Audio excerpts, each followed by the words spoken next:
Keep the balance. Okay, so the Digital Economy Act is broken before it's even properly in force. It's broken because it costs more than it could potentially save. It's broken because it's already under legal challenge, and it's broken because nobody believes it's fair. So how did we get into this mess? Well, for years, copyright owners, copyright businesses like music and film have written their own rules in their own interest, rather like the bankers have, and rather like the oil industry. They've not been too keen to be subject to public challenge. And that suited them fine, but we find now that copyright owners are having rules written which are simply not in the public interest. And they are being challenged by the public as a result. 30,000 people signed a petition against the Digital Economy Act. 20,000 sent emails to their MPs. And over 1,000 donated £20,000 to get adverts put in the papers on the day of the debate, reminding MPs to do their duty and scrutinise the legislation to make sure that it wasn't full of holes, full of problems, full of bear traps for people like us. All the action that everyone took, and from where I was sitting there was huge amounts. There was masses of scrutiny of that debate on Twitter. It was like nothing I've ever seen. The number of people examining what MPs were saying and finding it to be largely wanting. But we find ourselves in a situation where the Act is discredited and is still in force. So what will this Act do? It's going to impose huge costs monitoring peer-to-peer networks for infringing IP addresses.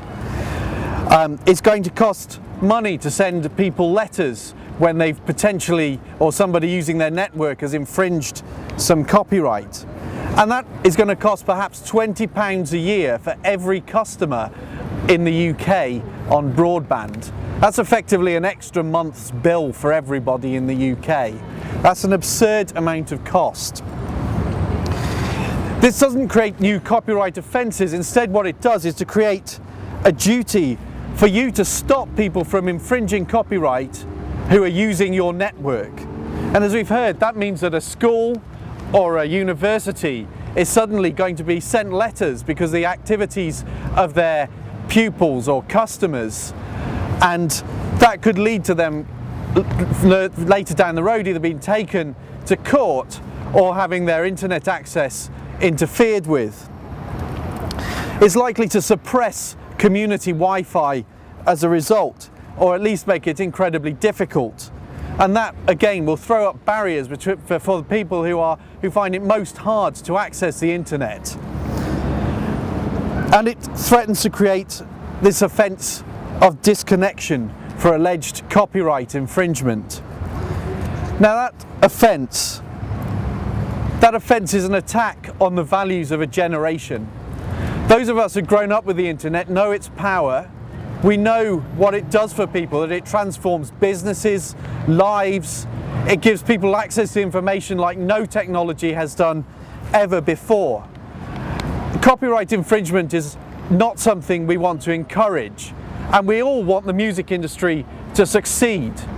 But it is not reasonable for the music and film industries to say to people that if their rights are trampled, then your human rights, your ability to participate in society will be tampered with on the basis of mere allegations, or allegations which may not relate to your own behaviour.